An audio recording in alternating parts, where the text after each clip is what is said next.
El día de hoy no vamos a desarrollar el sermón de Marcos que correspondería.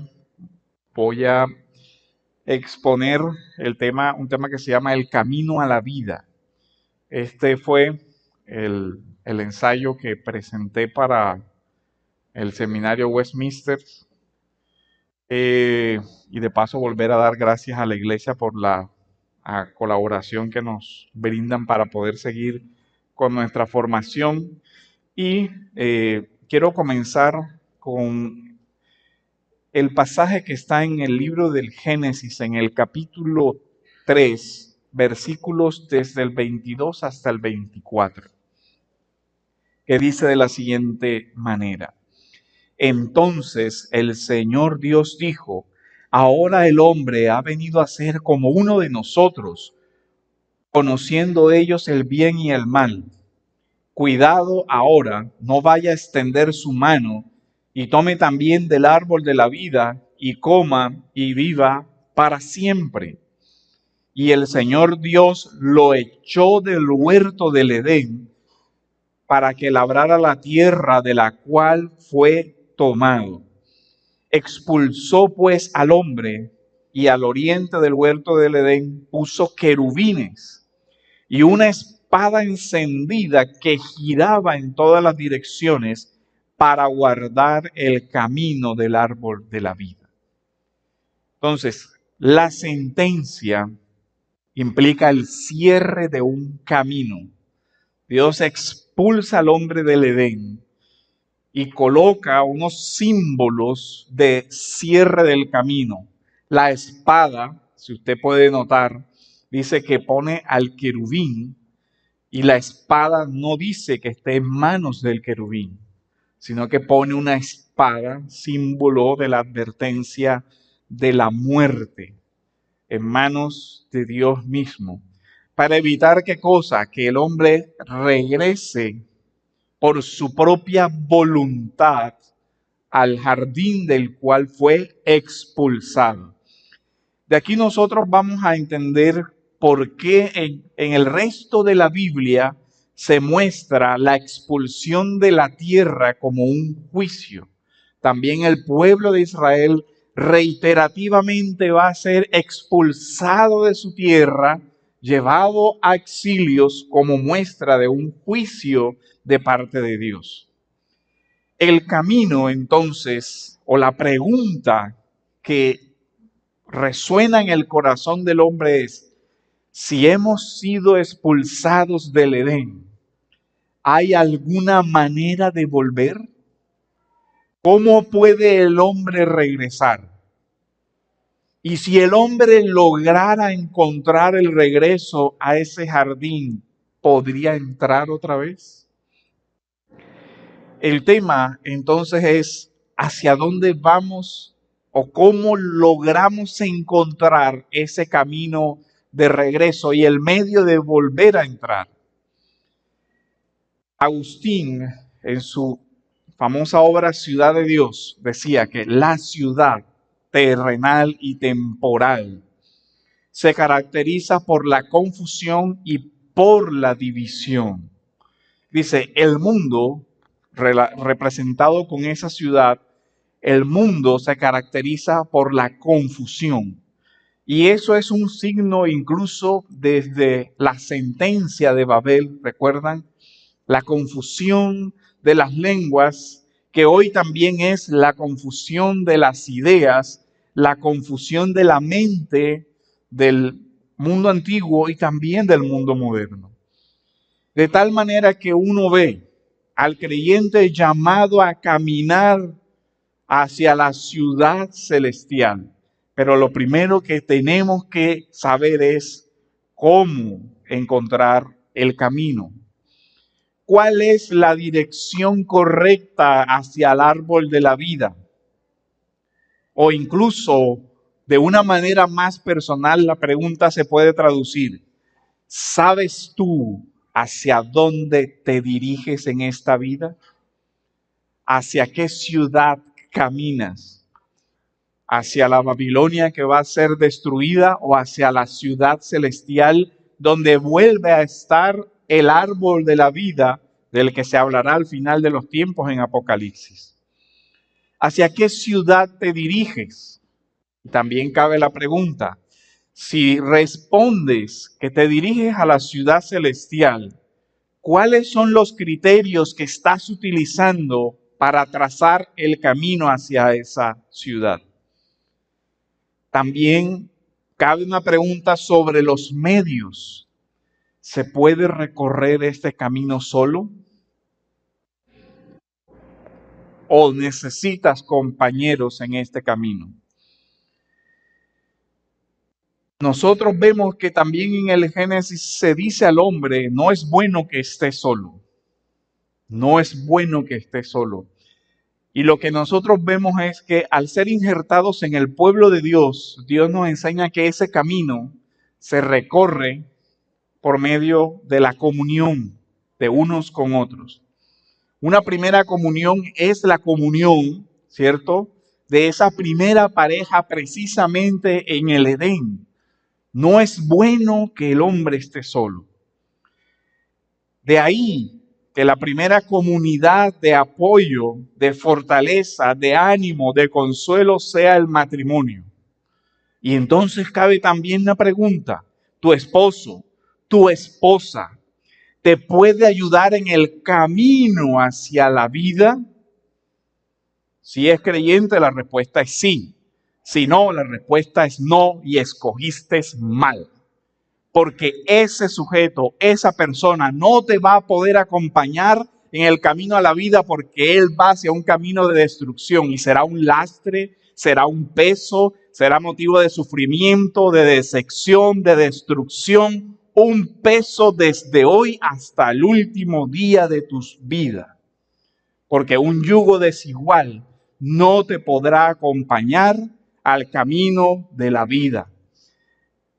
Si no te haces acompañar por la persona que va hacia el mismo lugar, siempre será una tensión permanente. Y la otra pregunta es, ¿te haces acompañar de tu iglesia local? ¿Te acompañas de tus hermanos?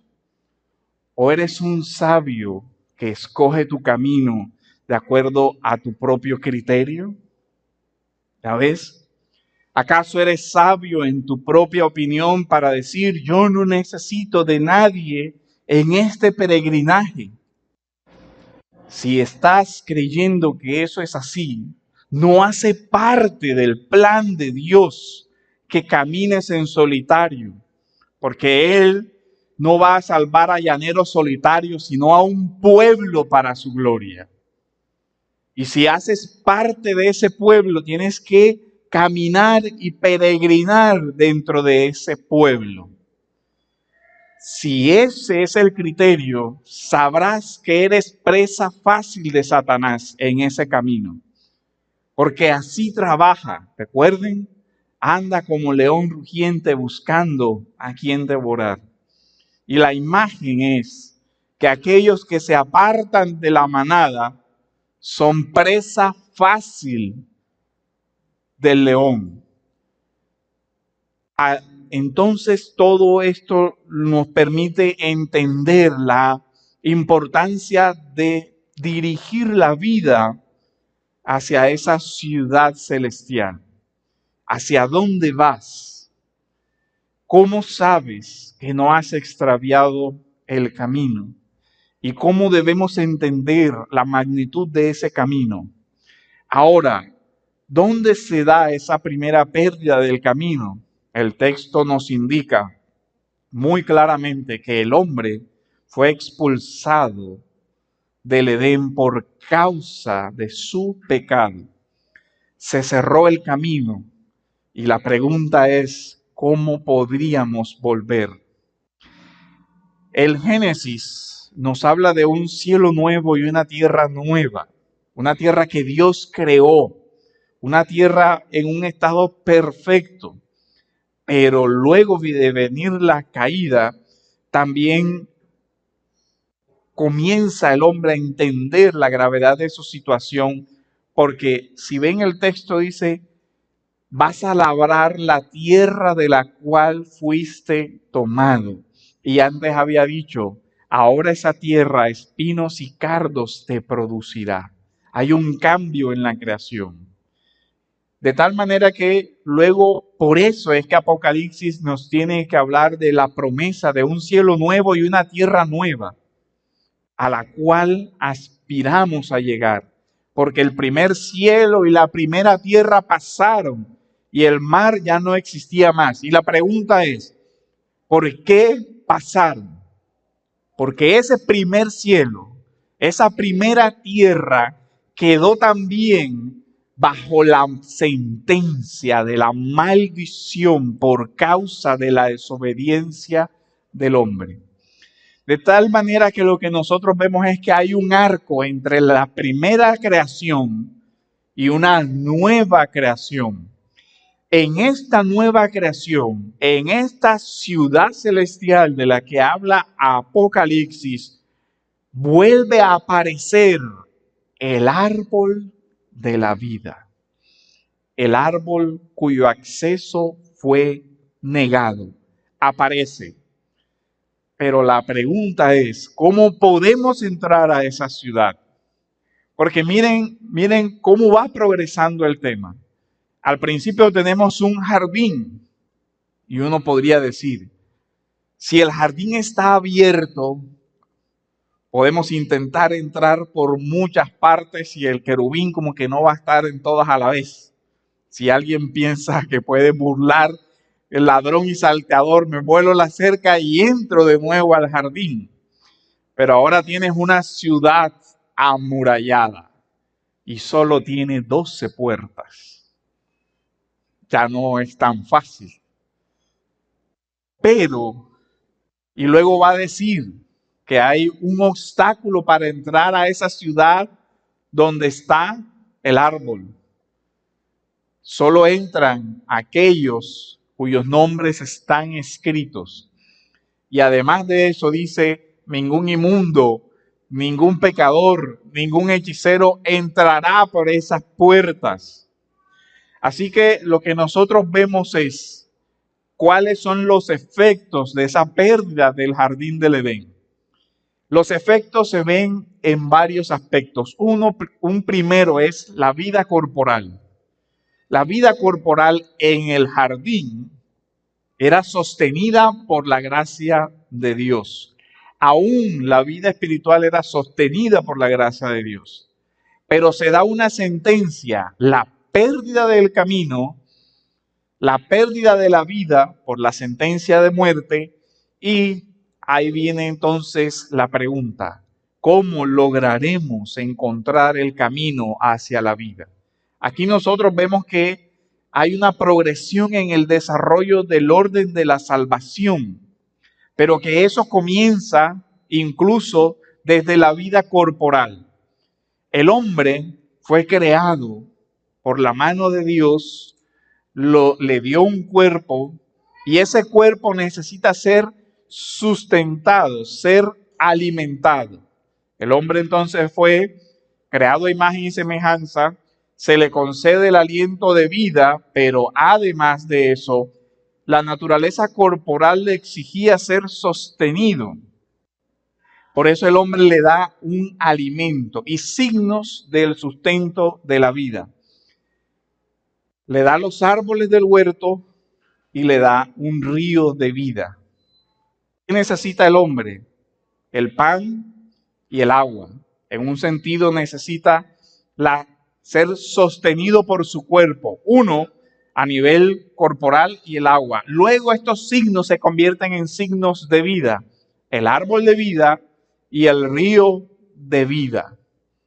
Pero en ese jardín está también presente una antítesis posible, a saber, la posibilidad de una sentencia de muerte, representado por el árbol del conocimiento, de la ciencia del bien y el mal, de la cual Dios le dice al hombre, no comerás, porque el día que de él comieres, ciertamente morirás. Esta advertencia nos enseña la naturaleza de la vida que tenía el ser humano en el jardín. Era una vida concedida en un sentido era una vida participada. Dios le da la vida a esa persona, pero Dios además sostiene la vida de esa persona con el alimento físico, sosteniendo la vida corporal, pero además de eso, sosteniendo su vida espiritual por medio de su presencia. De tal manera que la vida en su totalidad, en su dimensión corporal y en su dimensión espiritual, es sostenida por Dios. Por eso los signos del árbol de la vida y los signos del río de la vida. Pero la desobediencia introduce la sentencia de muerte. El hombre, traído a la vida desde el polvo, vuelve al polvo. Y miren que el signo es de desintegración. El hombre es el resultado de la unión de esa dimensión corporal y ese aliento de vida. La muerte es división, lo que decía Agustín. El signo de esta ciudad presente es la división, ¿cierto? La división de las familias, la división, las enemistades entre amigos, la enemistad entre pueblos, la enemistad entre ciudades, la enemistad en todas sus manifestaciones. Todas las comunidades humanas que deberían ser las que ayuden al hombre a florecer, a desarrollarse y a crecer, comenzando desde esa primera comunidad que es el matrimonio, se encuentra dividida. ¿Dividida por qué? Porque cada uno traza un camino de acuerdo a su propio corazón, a un corazón manchado por el pecado. Entonces, si en un hogar cada uno tiene su propio proyecto de vida, ¿qué es eso? No es un hogar, es cualquier otra cosa menos una comunión de vida hacia un objetivo común. ¿Y cuáles son esos objetivos esenciales de una comunidad? Hay varios. Primero, debe haber un acompañamiento espiritual. El pueblo de Dios que camina para llegar a la ciudad celestial tiene un mismo destino espiritual, tiene una misma visión espiritual, tiene un mismo objetivo espiritual. De ahí que si el pueblo se desvía de los objetivos espirituales, termina por el mal camino. De hecho, esa era la imagen de los profetas, ¿cierto? Se desviaron del camino. La palabra arrepentimiento tiene esa idea detrás, porque arrepentirse es volverse. ¿Volverse de qué? De la dirección en la que van. La idea de arrepentimiento es que va a la persona transitando y alguien le dice, erraste el camino, te equivocaste, tienes que devolverte, tienes que cambiar. Y eso lo debe hacer una persona cercana a ese que acompaña. Entonces, si en la primera comunidad, que es la del matrimonio, no hay un esposo que le diga a la esposa o una esposa que le diga a su esposo, está cerrando el mal camino, porque te estás apartando de los principios y preceptos de una vida espiritual. Pero supongamos que se hace usted acompañar por la persona equivocada. Y esa persona, su vida es la rumba, la droga, lo que sea. Cuando usted flaquee en ese camino, ¿qué le va a decir? Tranquila, no pasa nada. Es más, acompáñame en mi camino. Este camino es más suave, más ligero, más placentero. ¿Para qué vas a ir a la iglesia? Mira todo el esfuerzo, te tienes que preparar desde un día anterior, dejar todo listo. Ya no te puedes quedar de rumba hasta la madrugada. te tienes que acostar temprano para que tengas la mente. No, aquí quédate a la hora que sea, que no hay normas. ¿Ayuda en ese peregrinaje? No, no ayuda. Al contrario, esa persona siempre dirá, ¿y por qué no dejas de ir hoy y mejor me acompañas? Mira que me siento solo por esto y lo otro. ¿Cómo él es de mala persona que no piensa? Si vas todos los domingos del año, uno o dos o tres o cuatro, que no dejes de ir, no representa ningún problema. Y así con esa voz de pobrecito yo, estoy solo, me dejan mal acompañado. Y entonces la esposa, ay sí, también tengo que pensar en mi esposo. Bueno, él sí está pensando en ti, en apartarte del camino a la vida para llevarte a la perdición. Tanto te ama. Pero es que te ama tanto porque ese es el único amor que el mundo puede dar.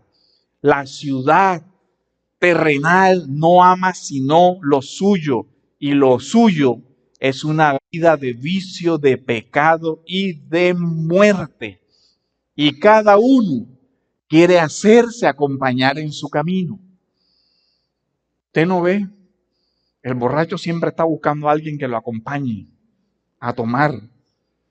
No encuentra tanto disfrute si lo hace solo. El pecador igual, ¿cierto? Yo voy a buscar a alguien que me acompañe en mi pecado. Mi compinche, el que siempre me patrocina y el que siempre me está animando, camina por ahí. Es más, yo te acompaño, yo voy contigo. Pero ¿hacia dónde vas? Había un solo árbol en el huerto. Hay un solo camino, ¿cierto? El mundo siempre dice, todos los caminos conducen a Roma. En el mundo antiguo era verdad, porque las calzadas imperiales todas se terminaban en la gran ciudad de Roma, la gran ciudad de Babilonia, que fue condenada y destruida. Era verdad, pero la pregunta es, ¿estás seguro que es a Roma a donde quieres llegar? Bueno, a ese sí es el lugar a donde el diablo quiere que llegues, para que ahí te espere la destrucción. Pero no, el creyente camina a la ciudad, a la nueva Jerusalén, a la celestial, a la que viene de Dios. Y por eso asumimos un peregrinaje. Pero ¿sabe algo? Un peregrinaje en el cual no estamos solos. Y aquí resuenan las palabras del Evangelio donde el Señor, que manda a su pueblo a que recorra el camino hacia esa ciudad celestial y a que proclame a todas las naciones que hay un solo camino y que hay un solo destino, le dice a sus discípulos cuando los manda a proclamar, vayan a todos los lugares del mundo para proclamar que yo soy Señor y para proclamar que yo quiero que entren a esa ciudad celestial. Pero también ante ese reto de ir a un mundo en el cual iban como ovejas en medio de los lobos, el Señor le recuerda a su iglesia, yo estoy con vosotros. ¿Sabe lo que eso significa? Que cada día en este camino es acompañado por el mismo Señor. Pero más que eso, que Él es el camino. En el Génesis, el texto que acabamos de leer tiene varios aspectos. Uno, la primera sentencia, el destierro.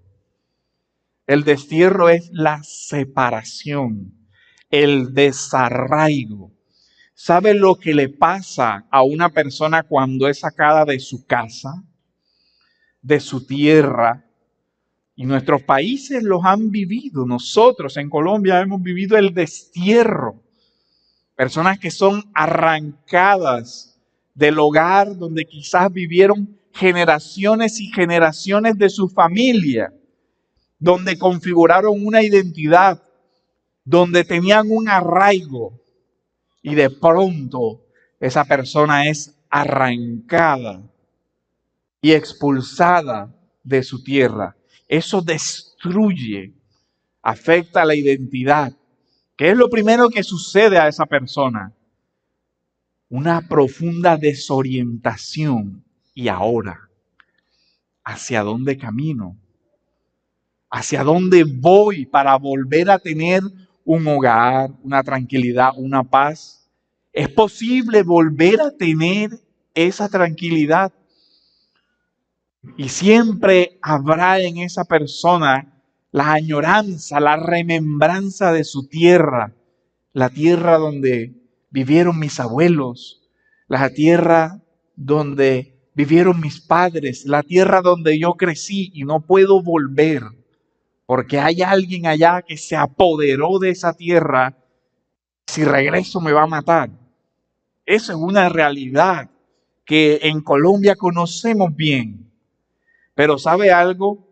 Todos nosotros vivimos ese mismo destierro del jardín del Edén y estamos también con la herida de hay un lugar al cual deberíamos volver. Ese es el destierro. Y por eso la iglesia siempre habló en ese término. Somos extranjeros y peregrinos, buscando una patria a la cual volver. ¿Sí ven? De hecho, esa fue la experiencia de Israel en el desierto. Pero miren cómo ellos habían perdido la identidad de la patria a la que volver. Cuando el pueblo comienza el peregrinaje, Dios llama a Abraham y le dice, sal de tu tierra. Te voy a desarraigar del mundo, de sus valores, de todo lo que implica para llevarte a una nueva tierra, donde yo estaré contigo. En esa tierra yo habitaré contigo. Y yo te voy a llevar por ese camino. Y Abraham sale en busca de esa tierra y llega. Pero comienza las adversidades. El pueblo termina cuando la época de Israel volviendo a ¿qué? A Egipto. Y Dios ya les había dicho, no vuelvan por ese camino. A los reyes de Israel se les advierte lo mismo, no vuelvas por ese camino. ¿Recuerdan? A los reyes se les dice, no vuelvas a Egipto. ¿Por qué? Porque el pueblo ya había sido sacado de Egipto. Y una de las advertencias que Dios le hace a los reyes de Israel es, no regresen a buscar nada allá. Pero miren cómo el pueblo incluso llega a desorientarse. El pueblo del pacto, al pueblo del pacto se le había prometido una tierra. Y ellos terminan esclavos en Egipto. Y Dios, para cumplir su pacto, los va a traer de regreso a la tierra de la promesa. Pero ¿sabe qué dice el pueblo? Estábamos mejor en Egipto. Egipto es nuestra ciudad. Egipto es nuestra herencia. Pero eras esclavo en Egipto, no importa, allá estábamos mejor. Si ve la profunda desorientación del pueblo, ellos habían salido físicamente de Egipto, pero Egipto estaba todavía en el corazón del pueblo. Y por eso Dios los atraviesa por el espantoso y terrible desierto de las pruebas, para mostrarle a ese pueblo que la idolatría que tenía en su corazón todavía le impedía recibir esa tierra como una bendición de Dios. En el camino de regreso a esa tierra, el pueblo se extravía y se va tras dioses ajenos que no conocían. El becerro de oro es eso, el pueblo extraviando el camino.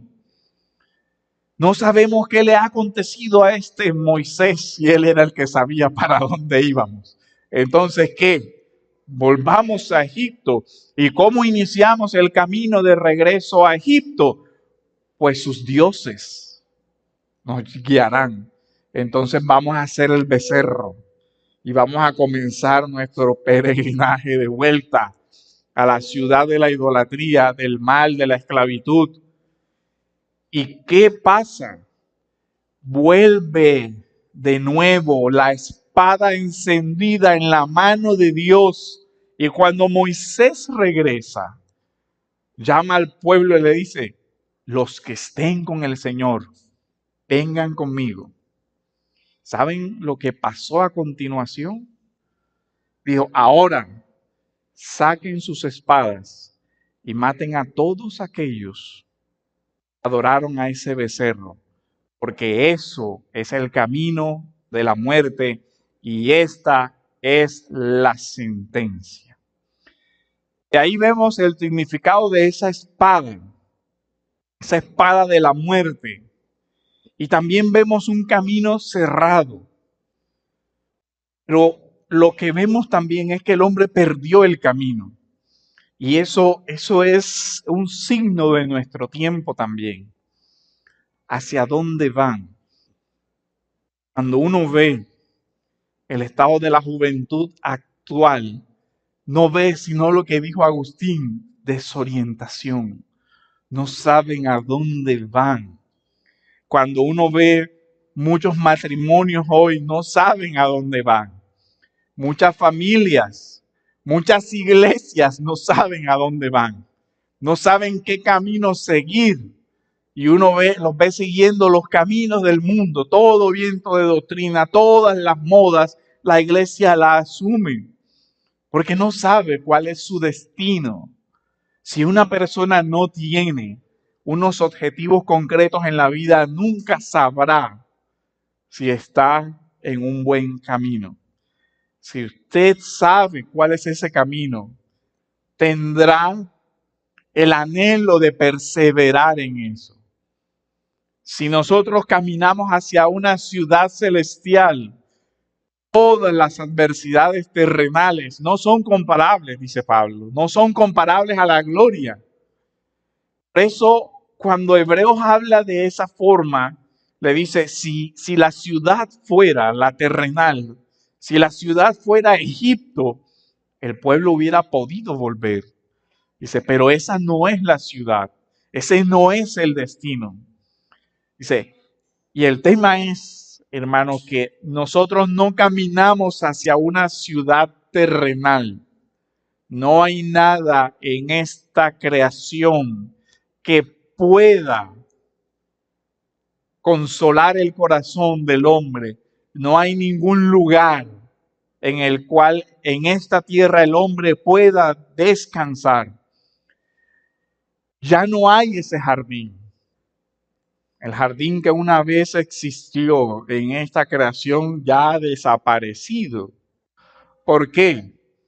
Porque aunque pudiéramos ubicar un lugar geográfico, como algunos intentan buscando los ríos que salieron, entonces quedaba por aquí, ya no es el jardín, ya es la tierra maldita por el pecado.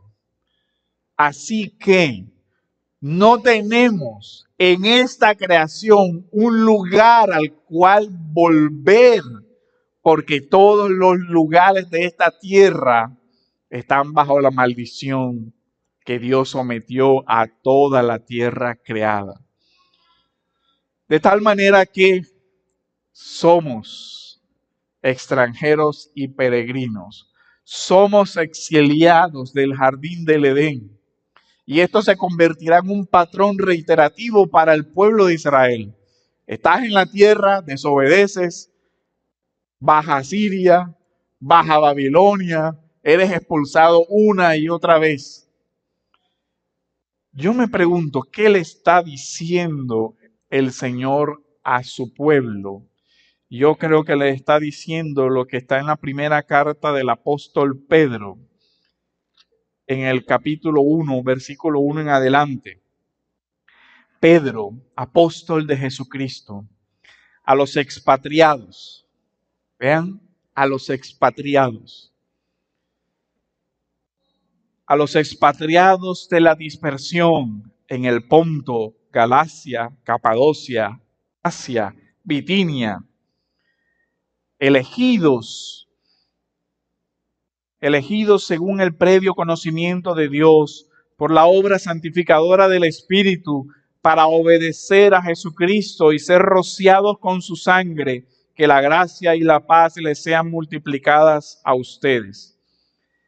Pedro también habla en la segunda carta, donde él dice, habla de los desterrados también, habla del pueblo como un pueblo peregrino, como un pueblo desterrado. Y siempre se está hablando de este pueblo como desterrado, porque este pueblo no tiene una tierra física y material a la cual volver. Siempre seremos exiliados. Esta imagen también aparece en los salmos. ¿Recuerdan cuando el pueblo, aparece el Salmo 90, junto a los ríos de Babilonia, nos sentábamos y llorábamos? ¿Por qué? Porque en tierra extraña nos pedían, canten los cánticos de Sión. Y el pueblo respondía, ¿y cómo vamos a cantar los cánticos de alegría de nuestro pueblo si hoy somos extranjeros deportados en esta tierra extraña? Pero ¿sabe algo? Cuando el pueblo de Dios entona los signos al Señor, está recordando su verdadera patria. Cuando el pueblo de Dios adora, entonces está recordando que tiene un destino, que tiene una ciudad, y hacia esa ciudad peregrinaba. En los Salmos, miren cómo va progresando la imagen del camino hacia la ciudad. Había unos salmos que se llamaban los de ascensión, los cánticos que el pueblo iba entonando progresivamente mientras iba subiendo a la ciudad de Jerusalén. Y esos eran cánticos de alegría, pero cuando el pueblo regresaba ya no los entonaba, porque a medida que se iba alejando, se iba descendiendo de la ciudad, ya no se tenía esa misma percepción. Ahora, si nosotros vemos eso a la luz del Nuevo Testamento y a la luz de todos los cánticos que aparecen en el Apocalipsis, vamos a entender por qué aparecen tantos cánticos y una liturgia tan marcada. Porque el pueblo va ascendiendo hacia esa nueva ciudad y cuando entra no puede hacer otra cosa que dar gracias al Señor porque ha sido de nuevo introducido a la patria que había perdido. No hay descanso para el creyente en esta tierra. No hay un Edén aquí. No lo hay. Y no lo hay porque el Señor cerró que el hombre se quedara en esa vida. Así que nosotros vemos cómo de lo que estamos hablando aquí no es de un peregrinaje geográfico.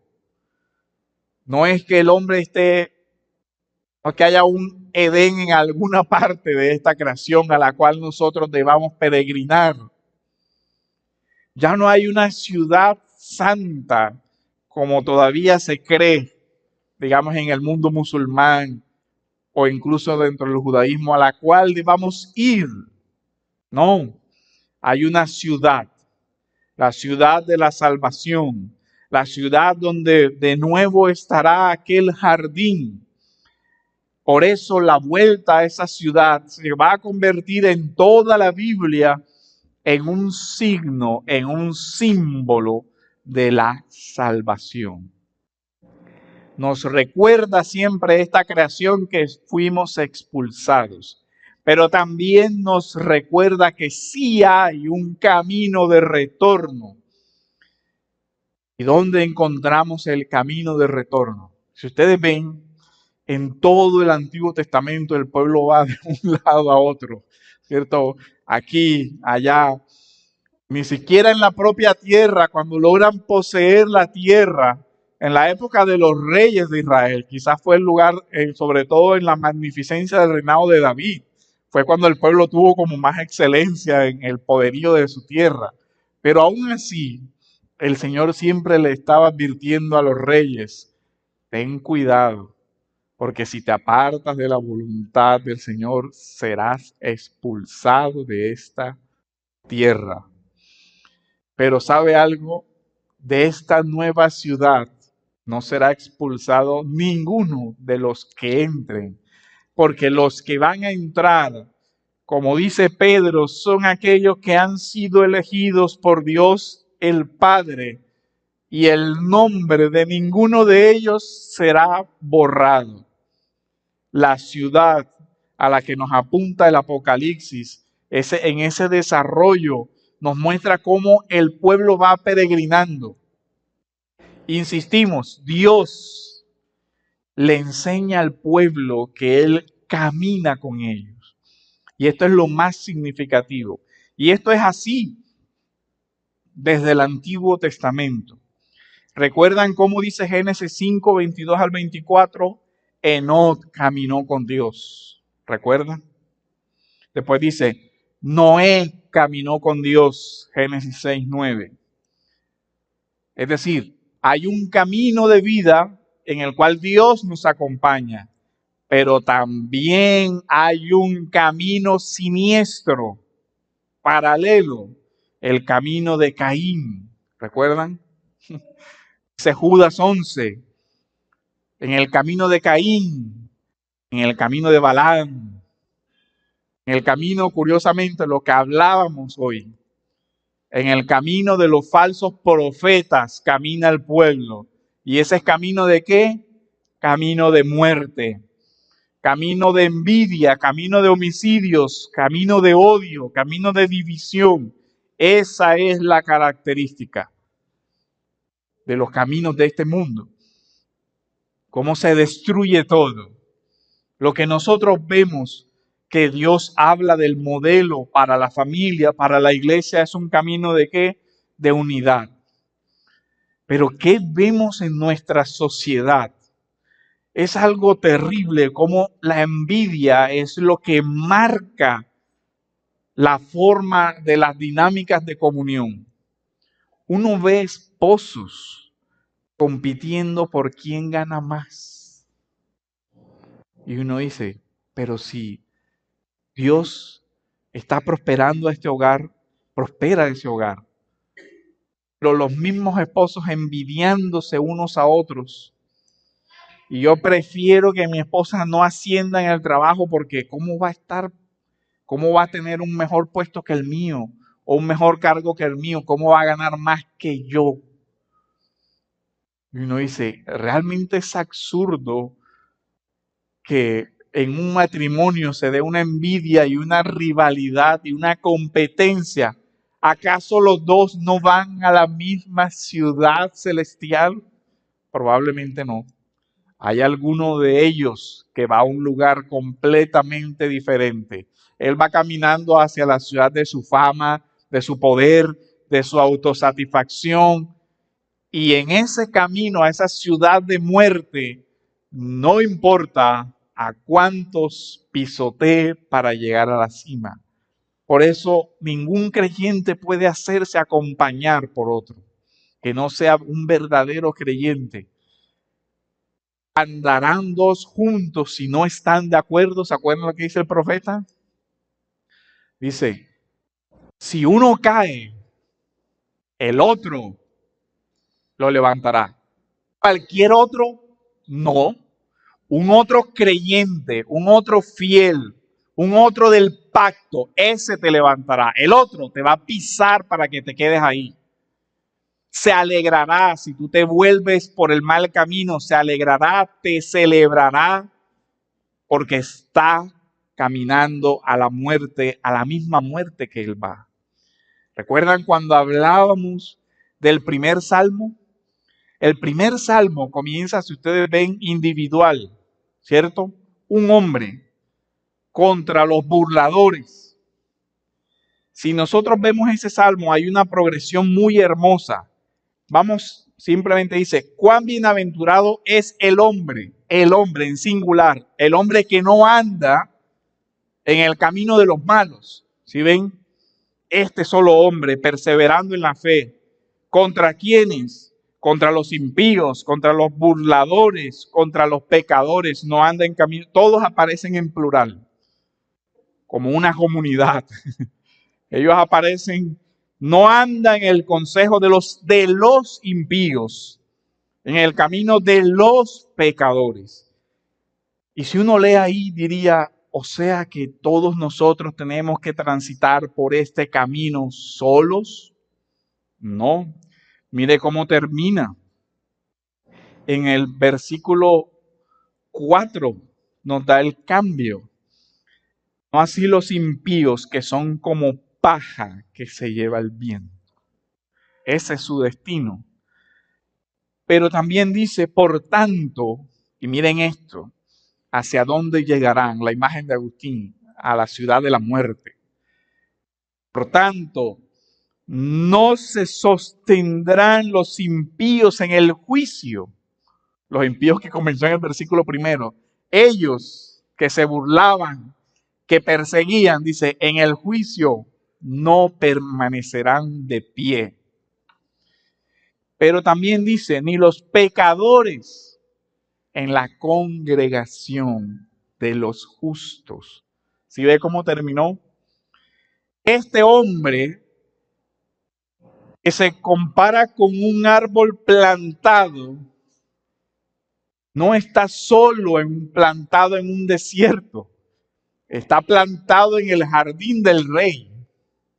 Esa es la imagen.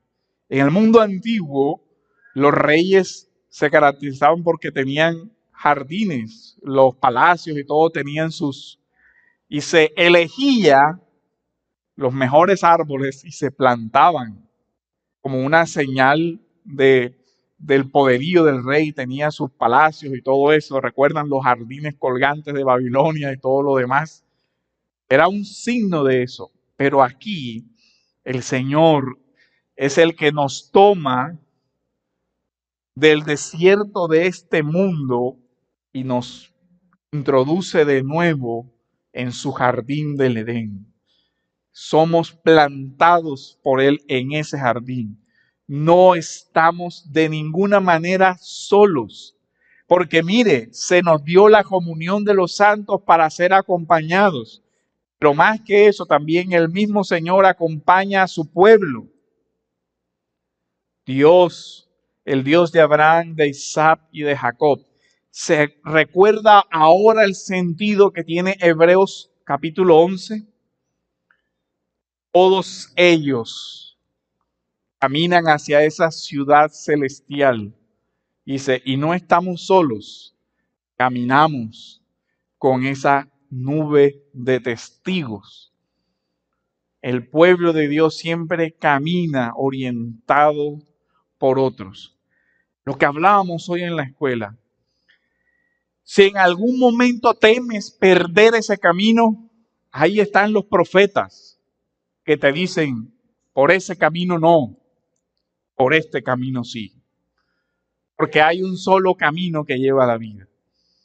Entonces, hoy la voz de los profetas sigue acompañando al pueblo peregrino diciéndoles, apártense de los ídolos, apártense del mal camino. Esas son cisternas rotas que no retienen el agua. Aquí hay agua de vida. Aquí encontrarás el río del agua de vida que se perdió en el Génesis. Aquí encontrarás todo eso. Una vez que el pueblo incluso volvió a la tierra, Dios siempre les seguía recordando. Isaías 59, Ezequiel 33, Jonás siempre le decía al pueblo, están en la tierra, pero si se apartan, si desobedecen, el Señor los volverá a llevar al desierto. Isaías y los salmos usan una imagen muy hermosa que es el camino de la justicia. La recuerdan Isaías 33:15, el Salmo 15. ¿Y cuál es el camino de la justicia? El camino del arrepentimiento. Pero los profetas señalaban a alguien. Ellos siempre decían el camino, el camino.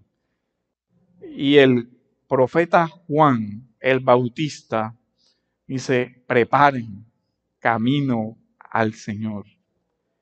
En todo ese marco es bien interesante porque ahí nosotros vemos cómo Jesús se convierte en la culminación de ese sendero. Cuando aparece Juan el Bautista, la imagen es la del pueblo que prepara la calzada para que el rey venga. Preparen el camino del Señor.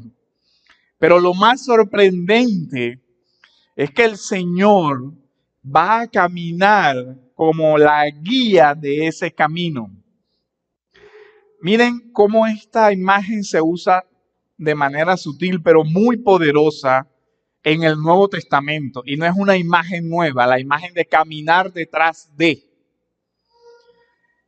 En el Antiguo Testamento, en todo el peregrinaje de los 40 años del pueblo por el desierto, ¿cómo se movía el pueblo? ¿Lo recuerdan? Por la nube y por la columna de fuego. Y al pueblo se le decía, cuando la nube se mueva, el pueblo que hacía caminaba detrás de la nube. Era Dios que caminaba delante de su pueblo. Cuando llega el Nuevo Testamento, Jesús dice, caminen detrás de mí, vengan y síganme. ¿Sí ven? Y él, por eso los evangelios cuando se leen con detenimiento, siempre él iba caminando y los discípulos iban detrás. Incluso los discípulos muchas veces se habla de que cuando el Señor iba a subir a Jerusalén, ellos dicen, bueno, sigámoslo a la muerte, porque Él va a morir, vayamos detrás de Él. De tal manera que incluso la iglesia primitiva fue denominada como los del camino. ¿Recuerdan? Hechos 9, 9:2, 14, 21, 22:5, los del camino. La carta a los Corintios nos llama a un camino más excelente. ¿Cuál es ese camino? El camino del amor a Dios y del amor al prójimo. Y así vemos cómo somos llamados a caminar. Pero ¿hacia dónde vamos? Apocalipsis 22 del 1 al 2 nos da ese destino. Después, el ángel me mostró un río de agua de vida. ¿Cuál río? ¿Dónde estaba este río? En Génesis. Resplandeciente como cristal, que salía del trono de Dios y del Cordero. En todo el peregrinaje, uno se pregunta, ¿y dónde quedó ese río? ¿Dónde está? Y miren la imagen tan hermosa que se usa aquí. Ese río está debajo del trono de Dios y del Cordero. Está escondido ¿en dónde? En la soberanía divina y en la sangre del Cordero. El río de vida para las naciones solamente se encuentra en el trono de Dios y del Cordero. Dice, en medio de la calle de la ciudad, a cada lado del río, estaba el árbol de la vida que produce 12 clases de fruto, dando su fruto cada mes. Y las hojas del árbol eran para la sanidad de las naciones. Pregunto, ¿cuáles naciones? Las naciones a las cuales el Señor llamó para su gloria. Estas son las naciones a las cuales Dios envió a sus discípulos a llamarlas. Id a todas las naciones del mundo. ¿Para qué? Para que puedan encontrar aquel que es el camino a la vida. Ahora, hay algo que el pueblo nunca debe olvidar y es cómo llegó a ese camino. El río de vida de los oyentes, de los creyentes. Cuando aparece Apocalipsis 22:3, hay una nota que es significativa y dice, ya no habrá más maldición. ¿Cuál maldición? La de Génesis. ¿Recuerdan? La tierra será maldita, ya no habrá más maldición. La creación que fue sujeta a vanidad por causa del pecado, como lo indica Romanos, es renovada por medio de cielos nuevos y tierra nueva, porque la maldición ha sido retirada. Zacarías 14:11. Pues la muerte ha sido vencida por la sangre del Cordero. Gálatas 3:13. En resumen, nosotros podemos decir, la Biblia nos muestra cómo progresivamente ese camino cerrado, progresivamente se va abriendo, pero no se reabre por las fuerzas humanas, se abre por la gracia de Dios. A lo largo del desierto, del regreso del exilio, siempre Dios guió a su pueblo. En el Nuevo Testamento se nos habla de un camino más excelente. Y también se nos dice que nosotros anduvimos en otro tiempo, en un camino de muerte, pero hemos sido renovados. ¿Cómo hemos sido renovados? Hemos sido guiados hacia el camino nuevo y vivo, que es ¿quién? Que es Jesús. Haciendo este recorrido, cuando encontramos las palabras de los evangelios, donde el Señor se describe como el camino, ya uno puede ver toda la amplitud de esa pequeña expresión. Siempre han andado buscando el camino de regreso al Edén. Ese camino extraviado, ese camino perdido, todas esas peregrinajes, esos ires y venires, se han acabado. He aquí el camino. Dice, yo soy el camino. Yo soy la verdad. Miren que no se llega a la vida sin la verdad. Dice, yo soy la vida. Él es el árbol de vida. Él es el río de vida. Dice, yo soy, dice el Señor. Él es el gran sacerdote. Cuando vemos en Apocalipsis 14:4, miren lo que dice. Estos son los que no se han contaminado con mujeres, pues son castos. Estos son, y quiero que preste atención en esta expresión, los que siguen, ¿sí ven? Los que siguen al Cordero por donde quiera que va, ¿sí ven? Es decir, estos son los que caminan detrás del Cordero de Dios, que quita el pecado del mundo. Estos han sido rescatados de entre los hombres como primicias para Dios y para el Cordero.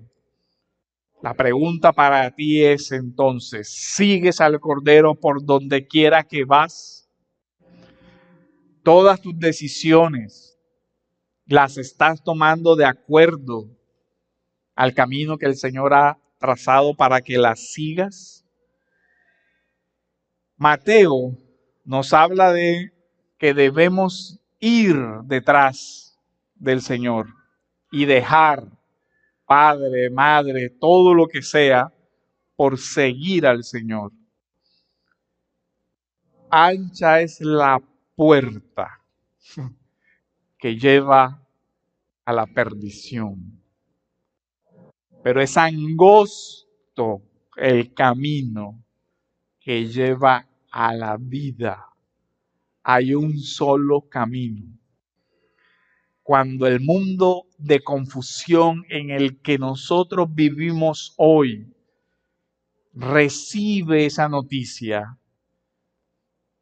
la recibe con un profundo sentido de rechazo e incluso de indignación. O sea que tú estás diciendo que solo en Jesucristo hay vida eterna y que en todas las demás religiones del mundo no. Y lo dicen en tono de indignación. ¿Quién te crees tú para decir eso? Todos los caminos conducen a Dios. Todos los caminos conducen a Roma, se decía en la época romana. Y yo creo que esa fue la razón por la cual Dios hizo arder Roma, para mostrarle al mundo que la ciudad del orgullo, de la vanidad y la división va a terminar así. Las grandes ciudades de este mundo terminarán como la Roma, destruida, y no por sus enemigos, porque Roma realmente cayó por su propia corrupción. Este mundo está cayendo por la propia corrupción. Y la salvación precisamente está en que Dios va a renovar este mundo. Hay muchas personas hoy que al perder esa esperanza viven en un temor. Y no es así. Algunas personas creen algo así como que el fin del mundo será como las películas del apocalipsis zombie y todas esas películas de muerte y todo eso. Y entonces le temen. Y dice, bueno, yo no quiero que se desate una pandemia donde todo el mundo se convierta en monstruo y comienza a comerse los unos a los otros. Muchas personas creen que este mundo va a acabar porque el volcán tal, porque la guerra tal, porque esto así, porque pasará esto, porque otra pandemia. No, hermano. Este mundo no va a acabar por ninguna cosa natural, ni siquiera por la acción humana. Este mundo no va a acabar cuando los gobernantes locos de este mundo comiencen a tirar bombas nucleares. No, este mundo va a acabar cuando Cristo así lo decida y vuelva por segunda vez para arrasar a todos aquellos de esta ciudad terrenal que se rebelaron contra el Rey de la ciudad celestial. Ese día vendrá el fin del mundo. Amén.